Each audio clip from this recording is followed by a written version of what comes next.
Hello दोस्तों, आज की नई कहानी में आप लोगों का स्वागत है। मैं नहा रही थी और अचानक से भाई आ गया। उन्होंने मुझे उस हालत में देख लिया। मेरे तन पर एक भी कपड़ा नहीं था। तभी भैया ने पीछे से अपना हेलो दोस्तों, आज की दर्द भरी कहानी में आप लोगों का स्वागत है। कहानी बहुत ही अच्छी है, पूरी सुनिएगा। सब्सक्राइब भी करना। मेरा नाम सोनी है और मैं यूपी के एक छोटे से गांव में रहती हूँ। मेरी उम्र अभी सिर्फ 16 साल है और मैं भी 10वीं क्लास में पढ़ती हूँ। मेरे घर में कुल मिलाकर 5 लोग हैं। मेरी मम्मी, पापा, दादी और मेरा भैया और मैं। मेरा भाई जिसका नाम अभिषेक है, वह मुझे सिर्फ 1 साल बड़ा है। हम दोनों का रिश्ता बचपन से ही बहुत गहरा था। क्योंकि उम्र बराबर की थी, इसलिए दोस्त की तरह हो गए थे। अभिषेक मेरे लिए सिर्फ भाई नहीं, बल्कि सबसे अच्छा दोस्त बन चुका था। मेरा सहारा, मेरी दुनिया, सबसे खास इंसान मेरी ज़िंदगी में वही था।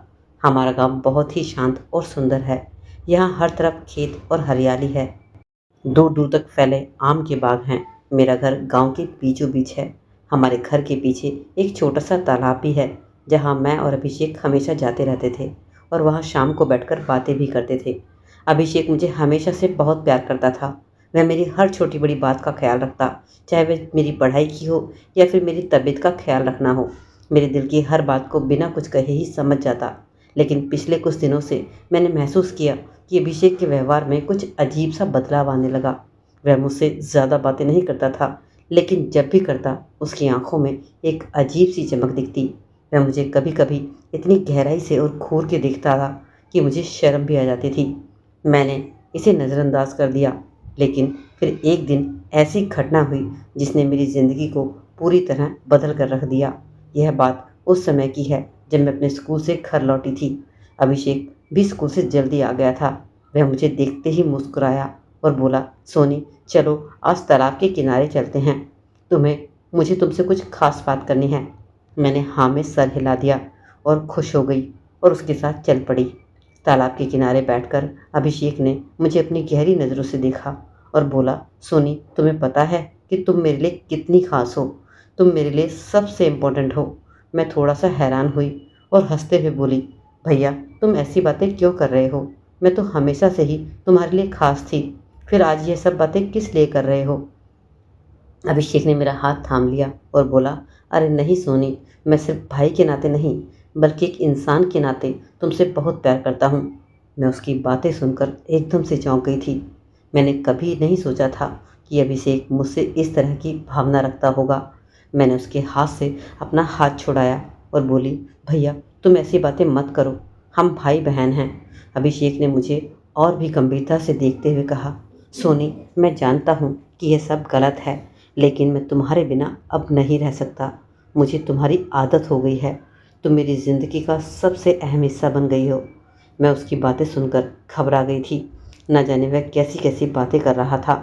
मैंने समझाने की कोशिश की, लेकिन वह मेरी बात नहीं सुन रहा था। उसने मुझे गले से लगा लिया और बोला, सोनी मैं तुम्हें कभी भी खोना नहीं चाहता। तुम मेरी ज़िंदगी हो। मैंने खुद को उसकी हाथों से छुड़ाया और घर की तरफ भाग गई। उस रात मैं सो नहीं पाई। मेरे मन में तरह तरह के ख्याल आ रहे थे। मैं नहीं जानती थी कि अब मुझे क्या करना चाहिए। उस दिन के बाद से अभिषेक का व्यवहार और भी ज़्यादा बदल चुका था। अब उसकी नज़रें भाई वाली नज़रें नहीं थी।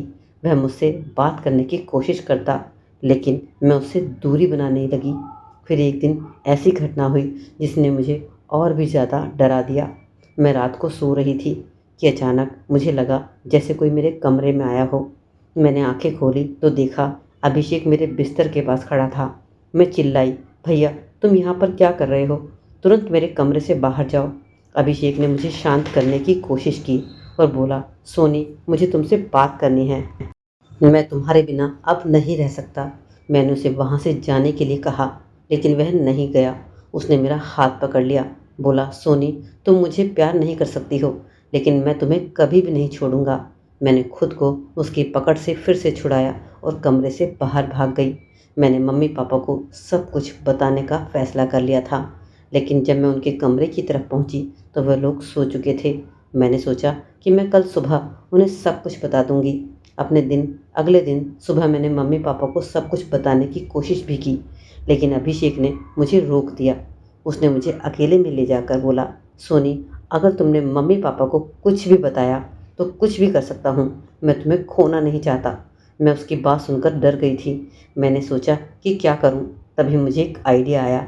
मैंने अभिषेक से कहा, भैया अगर तुम्हें सच में मुझसे प्यार है तो तुम मुझे थोड़ा समय दो, मुझे सब कुछ समझने दो। अभिषेक ने मेरी बात आसानी से मान ली और मुझे कुछ समय दे दिया, लेकिन उसके बाद से मेरी ज़िंदगी और भी ज़्यादा मुश्किल में पड़ गई। मैं नहीं जानती थी कि मुझे क्या करना चाहिए।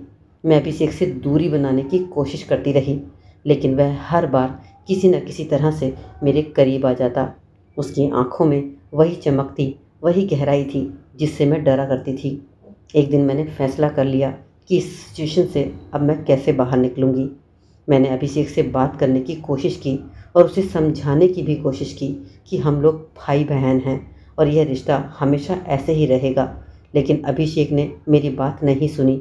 उसने मुझे गंभीरता से घूर कर देखा और बोला, सोनी तुम समझ नहीं रही हो, मैं तुम्हें कभी भी नहीं छोड़ूंगा। मैं उसकी बात सुनकर और भी ज़्यादा परेशान हो गई थी। वह पागल सा हो गया था। मैंने सोचा कि शायद मुझे किसी और की मदद लेनी चाहिए। मैंने अपनी सबसे अच्छी दोस्त रानी को यह सब कुछ बताने का फैसला किया। रानी मेरी क्लास में पढ़ा करती थी। हम दोनों एक दूसरे से कोई भी बात नहीं छुपाते थे, एकदम पक्के दोस्त थे। अगले दिन स्कूल में मैंने रानी को सब कुछ बताया। रानी ने मेरी बात सुनी और उसे गंभीरता से लिया और कहा, सोनी यह बहुत ही ज़्यादा नाजुक मामला है, तुम्हें इस बारे में किसी बड़े को बताना चाहिए। लेकिन मैं डर गई। मैंने कहा, रानी अगर मैंने किसी को भी ये बात बताई तो अभिषेक कुछ भी कर सकता है, वह अपनी जान भी दे सकता है और मैं उसे खोना नहीं चाहती। रानी ने मुझे समझाया, सोनी तुम्हें अपनी सुरक्षा के बारे में सोचना चाहिए। यह सही नहीं है, तुम इस तरह से डर कर जी रही हो, ये कोई अच्छी बात है। मैंने रानी की बात मान ली और फैसला किया कि मैं इस बारे में अपनी दादी से बात करूंगी। दादी मुझे बहुत प्यार किया करती थी और वह हमेशा मेरी बात को समझती भी थी। उसी रात मैंने दादी को अपनी सारी बातें बता दी।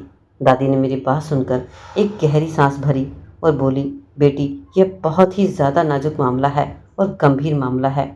अभिषेक को समझाने की ज़रूरत है, लेकिन तुम घबराओ नहीं, मैं तुम्हारे साथ हूँ, कुछ ना कुछ हल ज़रूर निकाल लेंगे। दादी ने अभिषेक से बात करने का फैसला किया और दादी ने अभिषेक को अपने कमरे में बुलाया और उससे बहुत ही सीरियस होकर बात की और समझाया। अभिषेक ने दादी की बात सुनी, लेकिन उसके चेहरे पर कोई भी रिएक्शन नहीं था। वह कोई जवाब ही नहीं दे रहा था, बस चुपचाप बैठा रहा। अगले दिन सुबह मैंने देखा कि अभिषेक के व्यवहार में फिर से बदलाव आ गया है। वह मुझसे बात नहीं कर रहा था और न ही मेरी तरफ देख रहा था। मैंने सोचा कि शायद दादी की बात का उस पर असर हुआ है, इसलिए वह सुधर गया है, लेकिन मैं गलत थी। कुछ दिनों बाद मैंने देखा कि अभिषेक का व्यवहार और भी ज़्यादा अजीब हो गया है। वह अक्सर रात को घर से बाहर चला जाता और सुबह तक लौटता था। मैंने उससे पूछा, भैया तुम रात को कहाँ जाते हो? अभिषेक ने मुझे फिर से घूर कर देखा और बोला, सोनी तुम्हें इसकी चिंता करने की ज़रूरत नहीं है कि मैं कहाँ जाता हूँ और कहाँ नहीं। मैं बस कुछ ज़रूरी काम कर रहा हूँ। मैं उसकी बात सुनकर और भी ज़्यादा चिंता में डूब गई थी। न जाने वह क्या कर रहा था। उसकी चिंता मुझे बहुत ज़्यादा हो रही थी। वो कहीं उसकी दिमागी हालत ख़राब तो नहीं हो गई थी। मैंने रानी से बात की और उसने मुझे सलाह दी कि मैं अभिषेक का पीछा करूं और देखूं कि वह रात को आखिर कहाँ जाता है। उसी रात मैंने अभिषेक का पीछा करने का फ़ैसला किया। जब अभिषेक घर से निकला तो मैं चुपचाप उसके पीछे पीछे चल पड़ी। वह गांव के बाहर एक जंगल की तरफ जा रहा था। उसके पीछे पीछे मैं चलती रही, लेकिन जैसे ही वह जंगल में गया मैंने देखा कि वह पुराने से खंडर के पास खड़ा है। मैंने छिप कर देखा कि अभिषेक ने खंडर के अंदर जाने के लिए एक दरवाज़ा खोला और अंदर चला गया। मैंने सोचा कि क्या करूं, तभी मैंने एक खंडर के अंदर एक रहस्यमयी रोशनी निकलती देखी। मैंने थोड़ी हिम्मत जुटाई। मुझे डर भी बहुत लग रहा था अंदर जाने के लिए, लेकिन मुझे जानना था और सच जानना था। जैसे ही मैं अंदर गई मैंने देखा कि अभिषेक एक बड़े से कमरे में खड़ा है। उसके सामने एक बड़ा सा शीशा है। शीशे में अभिषेक की परछाई नहीं थी। मैं चिल्लाई, भैया ये क्या है? अभिषेक ने मुझे देखा और बोला, सोनी तुम यहाँ पर क्या कर रही हो? तुम्हें यहाँ नहीं आना चाहिए था। मैंने कहा, भैया ये सब क्या है? ये शीशा क्या है और तुम्हारी इसमें परछाई क्यों नहीं दिख रही? अभिषेक ने मुझे फिर से घूर कर देखा और बोला, सोनी, यह कोई साधारण शीशा नहीं है, यह एक जादुई शीशा है। मैं इसके ज़रिए भावनाओं को समझने की कोशिश कर रहा हूँ। न जाने मेरे अंदर ये ऐसी भावना क्यों आ रही हैं। मैं चाह कर भी इन भावनाओं से रोक नहीं पा रहा हूँ। मैं उसकी बात सुनकर हैरान हो गई। मैंने कहा, भैया, ये सब क्या है और तुम ये सब कर क्या रहे हो और किस जंजाल में फंस गए हो? अभिषेक ने मुझे गले से लगा लिया और बोला, सोनी, मैं तुम्हें बताना चाहता हूँ कि मैं तुमसे सच्चा प्यार करता हूँ, लेकिन मैं जानता हूँ कि यह सब गलत है। इसलिए मैं शीशे के ज़रिए अपनी भावनाओं को समझने की कोशिश कर रहा हूँ। मैं उसकी बात सुनकर रो पड़ी। मैंने कहा, भैया, मैं तुम्हें समझती हूँ, लेकिन हम भाई बहन हैं। यह रिश्ता हमेशा ही ऐसा रहेगा। तुम अपने अंदर से भावनाएं निकालो। लेकिन तभी अचानक से अभिषेक गायब हो गया। अब मुझे कुछ कुछ समझ आने लगा था। शायद अभिषेक इस दुनिया में ही नहीं था। अपनी जान दे चुका था, पर अपने आप पर शायद पछतावा कर रहा था, या फिर उसकी मन की भावनाएं अभी भी उस पर हावी हो रही थी, जिससे वह बचने के लिए कोशिश कर रहा था। मेरे लिए सब कुछ डरावना सा था। मैं फूट फूट कर रो रही थी। अपने भाई से मैं बहुत प्यार करती थी। मैंने उसे खो दिया था। मैं भागती हुई घर आई। मैंने घर आकर रो रो कर सबको सब कुछ बता दिया। मेरी बातें सुनकर सब हैरान थे। किसी को विश्वास ही नहीं हो रहा था कि तभी मेरी आँख खुल गई और यह सब एक सपना था। यह बात उसी रात की थी जब दादी ने उसे डांटा था और समझाया था, और उसी रात को भाई घर से बाहर निकल गया था और उसने अपनी जान दे दी थी। और मेरे सपने में आकर उसने मुझे ये सब कुछ दृश्य दिखाए थे। वह शायद उसी दिन अपनी जान दे चुका था। मैंने सारा सपना अपने माँ बाप को बताया। सभी मेरे साथ उस जंगल की तरफ भागे, उस खंडर में गए। उस समय वहाँ पर शीशा भी नहीं था और मेरा भाई अभिषेक भी नहीं था। लेकिन जब हमने पूरे खंडर की छानबीन की तो मुझे मुझे वहाँ मेरे भाई की डेड बॉडी मिली। सभी उसकी डेड बॉडी देखकर फूट फूट कर रोने लगे। न जाने किसी अनजान शक्ति ने उसे घेर लिया था। उसके मन में इस तरह की गंदी भावना पैदा कर दी थी, जिसकी वजह से वह एक भाई बहन के रिश्ते को भूल गया था। न जाने किसका साया था जो उसे ले डूबा। आज भी अपने भाई को याद करती हूँ तो बहुत रोती हूँ। काश उसने मेरी बातें समझ ली होती, दादी की बातें समझ ली होती, तो आज वह हमारे बीच होता। आप लोगों को शायद कहानी पर विश्वास ना हो, लेकिन कभी कभी ऐसी शक्तियाँ भी काम करती हैं और इस दुनिया में होती हैं। इन्हें भी नकारा नहीं जा सकता। फिर अगर यह हम साइंस की भाषा में भी कहें तो शायद मेरे भाई पर गलत बातों का कुछ ज़्यादा ही असर हो चुका था, जिसकी वजह से उसकी दिमागी हालत ख़राब हो चुकी थी और उसने अपनी जान तक दे दी। और शायद मुझे सपना इसलिए आया क्योंकि वह अपनी मौजूदगी, अपनी डेड बॉडी को हमारे घर तक पहुंचाना चाहता था। उसने ही आकर सपने में मुझे ये सब बताया था कि मैं यहाँ हूँ। मैं बस भगवान से यही प्रार्थना करती हूँ कि किसी की भी दिमाग में किसी भी रिश्ते को लेकर ऐसी गंदी बातें ना पैदा हों, ताकि भाई बहन जैसे पवित्र रिश्ते दागदार ना हो जाएं। मैं भी अपने आप को शाबाशी देती हूँ कि मैं भी उसकी बात को कभी सही नहीं ठहराया। यह अलग बात है कि मैं अपने भाई को खो चुकी हूँ। आप इस कहानी के बारे में आपकी क्या राय है? आप भी अपनी राय कमेंट में बताइए। अच्छी लगे तो लाइक कर दीजिए, चैनल को सब्सक्राइब भी कर दीजिए।